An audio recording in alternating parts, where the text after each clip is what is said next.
Yo. Now I already know the dislikes are coming. I know they're coming because you see the title of the video. You know what we're going to talk about. Now I know a lot of you who's been new to the channel, man. Of course, y'all came and followed me when I gave that little rant about Samsung and then that whole real talk video about the Note 20 Ultra. And a lot of you were in the comments saying the same thing. Keep the same energy when the new iPhone comes out. When you get the new iPhone, I want to hear the same video. I want to see the same video. Well, guess what? You're getting the same video. And this video is basically going to talk about why I feel like the iPhone 12 series is probably one of the most disappointing iPhones that they've ever released. Let's talk about it. Yo, what's going on YouTube? It's your boy Technically T hitting y'all with another video today. I miss y'all. I miss talking to the camera like this, man. I miss sitting down on the couch, giving you some of that real talk, man. So we back. Another episode of the Couch Chronicles talking about this iPhone 12. Now, when I say the most disappointing iPhone, man, I have my reasons. Once again, this is an opinion video. So if you feel differently, you can dislike it. Make sure you dislike. Actually, if you really dislike it, make sure you hit that button twice. But this is going to be an opinion video, so this is basically my thoughts on it. Now, once again, y'all know the drill. When you see the couch, no B-rolls, no fancy stuff, man. We're just going to be talking about some real talk. So let's go ahead and get into it. Now, right now, I currently don't have an iPhone. I had the iPhone 12 Pro. I actually returned that, man, and I'm getting the iPhone 12 Pro Max. And because of a few reasons, if you guys really want a video about that, I'll record that video. I thought about making it, but at this point, I'm pretty sure you already know the reasons why somehow will move from the Pro over to the Pro Max battery life. But let's go ahead and get into the things why I feel like this iPhone is disappointing. Number one, I don't know who bright idea thought I don't know who thought that it was such a great idea to put these chrome super stainless shiny steel bezels on this phone. Now, I'm gonna be real with you. When I unboxed my 12 Pro, I legit feel like I took that phone out the box and it already had a scratch up there. I promise you not, and I know I do a bunch of case reviews and I take hard cases and soft cases on and off, so I know when it comes to my phone, it may get a few more scratches than the average user. I was prepared for that, but at the same time, even at that, I still don't feel like a phone should scratch when you taking it in and out of case, and I'm probably about 97. That 3% could be a little clouded, but I'm pretty sure 97% I took out that iPhone 12 Pro and it already had a scratch on the bezel.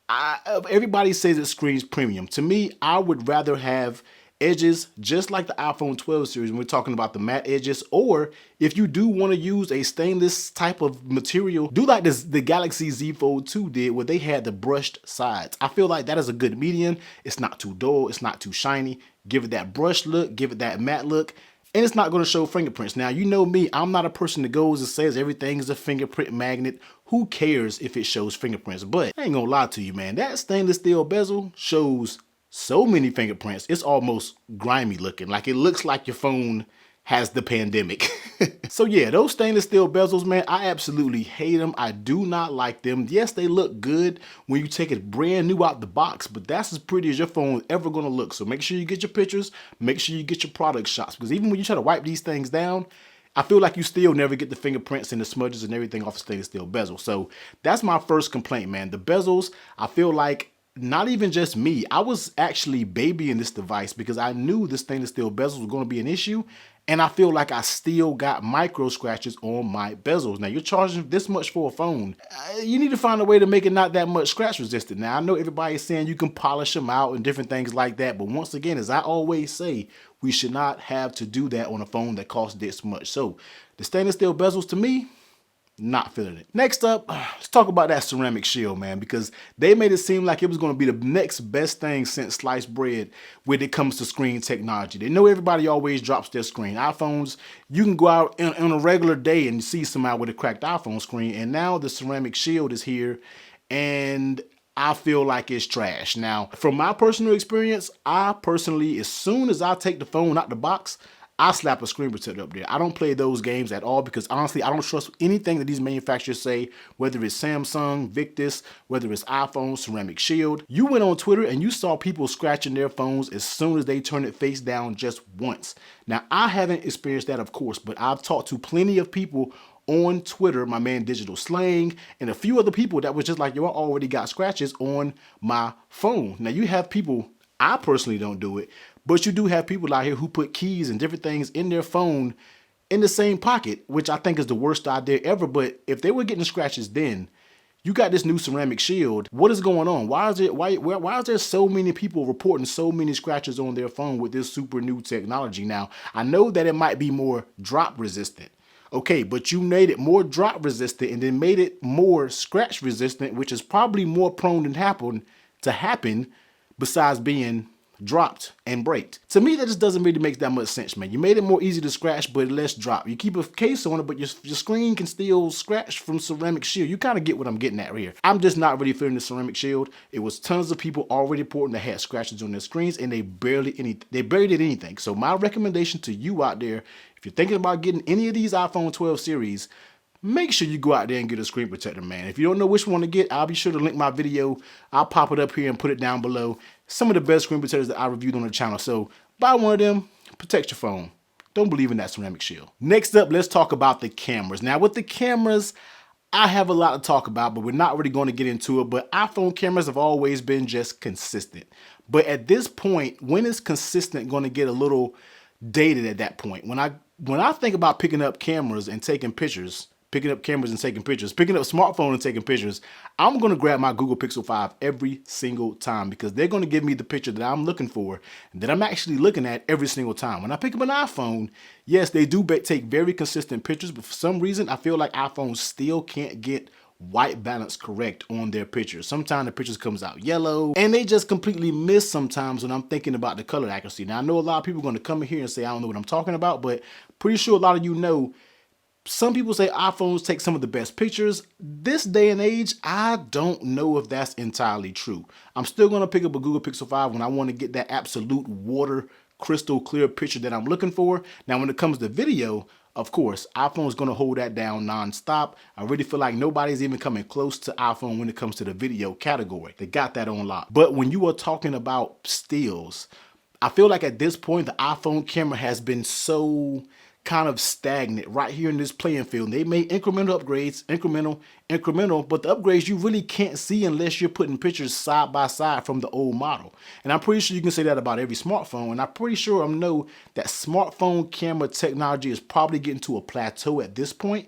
But until Apple probably releases that raw photo capability, I still feel like their cameras still can't hold a candle to the Pixels, where it's just the Pixel just gets it done. I don't care what anybody says. I know a lot of people think that iPhones are getting a little bit better than Pixels, but I don't know, man. That Pixel 5 camera, absolute fire. Now, this next point is one that I am really annoyed by, and we're going to talk about battery life. Now, iPhone felt like it was some super smart idea to make their phones a little bit thinner and put a smaller battery in there, but yet add 5G support and antennas because 5G just got real. Now, when I used the 12 Pro, I used the 11 Pro for a short stint of time, and the battery life was absolutely amazing. Now, we already know when it came to the 11 Pro Max's battery life, that was like the best battery. That thing could easily last you about 2 days. Now, we all don't know about the 12 Pro Max's battery. By the time of this video starts, or at least I don't have it, and I'm pretty sure when I drop this video, most of you won't have them in there. I'm seeing some reports that the 12 Pro Max battery is less than the 11 Pro Max, and I can tell you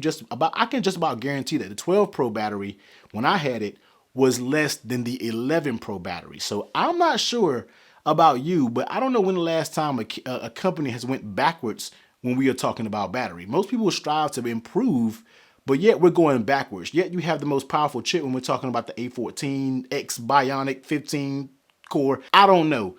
But when you're talking about having those chips, you would think you would get better battery life, but we're getting less. Now, I know there's something that could probably get cleared out with a software update, but I feel like I hate always waiting for the software update to happen when it may not really happen. We know we're going to get software updates, but who knows if it's going to address that battery issue. So the batteries for me, right now, I'm just a little bit disappointed, man, because I was expecting a little bit better battery life. Every iPhone, they have the standby down pack, but when it comes to that battery life, I'm just expecting a little bit more, especially when I get this Max in my hands come Friday.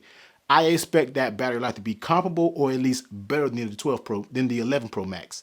I don't know if that's what I'm exactly going to get. And last thing, and this kind of sums it all up when I'm talking about iPhone being the most disappointing iPhone this year, we got to talk about no 120 hertz. Now, I'm not really going to dwell on it. It's not the fact that they didn't have 120 hertz. It is kind of butt cheek a little bit, but at the same time, Forget the 120 hertz. Let's look at the playing field of smartphones that came out this year. We got the Galaxy. I don't know if the Flip came out this year. I think it may have came out this year. We have the Z Fold 2, the Note 20 Ultra, the LG Wing. We have all of these devices, the Surface Duo.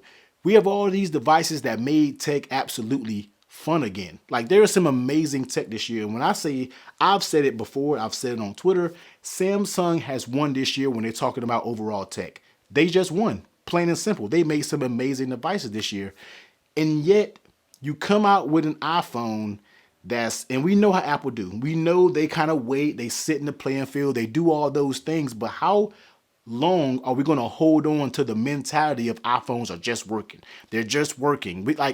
They have drilled that thought into our heads for so long, but now it's like, no, iPhones are getting boring. That's why there have been more people than ever, especially commenting on my YouTube videos, of people switching away from iPhone, going to Samsung and going to different manufacturers because they're giving you that excitement when it comes to a device. It doesn't make you feel like you're buying the same phone over and over and over again. Yes, it has iMessage. Yes, it has FaceTime. Yes, the whole ecosystem thing is real. I get that. But taking the ecosystem thing out of it, let's look at the phone for the phone itself. That iPhone 12 series, whether it's the 12, 12 Pro, 12 Mini, 12 Pro Max, I still feel like in the long run is lacking when it comes to the slate of smartphones that we have seen in 2020. It's just been amazing devices out here, and I feel like you got to give me a little bit more than a redesigned iPhone with shiny stainless steel bezels. You got to give me a little bit more, man. Give me some substantial camera improvements. Give me some high resolution when it comes to that screen. Just give me a little bit something else, because when you look at what the Z Fold 2 and just the Note 20 Ultra and different things like that on paper and what they bring to the table, and then you look at the iPhone 12 series, you're just like, what am I getting that's so exciting? 11 Pro owners, 11 users, skip the 12. If you have anything older than that, yes, consider the upgrade. But in the grand scheme of things, man, I am just a little bit disappointed in this iPhone because it really didn't bring anything to make me truly excited to get a new iPhone. But let me know what you guys think down below, man. I feel like there are some more things that I probably forgot about doing this video, but I just kind of had to get that off because a lot of people thought I was just going to jump back on the iPhone bandwagon, and I'm an iPhone diehard user. Yes, I love my iPhones. Yes, I always have to. I have to have an iPhone, but I'm still going to call a spade when I feel like something is just not up to par. And I feel like the iPhones this year, they're amazing. They're great devices. What they can do is absolutely amazing. We're talking about the HDR, 10-bit and all of that. But at the end of the day, who's going to use that? People probably like us, we may use it, but 98% of the whole iPhone population doesn't even know what HDR is. They don't know what that means. They don't even know what 10-bit means. That 10-bit, yo, just scratch that. That's something that nobody is ever going to use. And even when the Pro RAW capabilities come out for the iPhone, yes, iPhones are made for creators, but once again, as long as somebody can take their phone, snap a picture, put it on TikTok, put it on IG, put it on Facebook, Twitter, whatever you want to put it at, that's who we're working with when we're talking about iPhone people. But let me know in the comment section down below. I'm pretty sure I'm going to get a bunch of flack for this video, but guess what? I'm Technically T. I make these type of videos because I'm always going to keep it real and let you guys know what I'm thinking. I'm not being negative about stuff like that. The iPhone is a wonderful piece of machine at what it can do, but at the same time, the day-old phrase of it just works, it's getting a little old. Holler at me down in the comment section, man. You already know. Do all the YouTube things. Hit the like, comment, hit the sub button. Turn that bell on so you don't miss out on any future videos. But until next time, everybody please stay safe. Catch you on the next one. Later.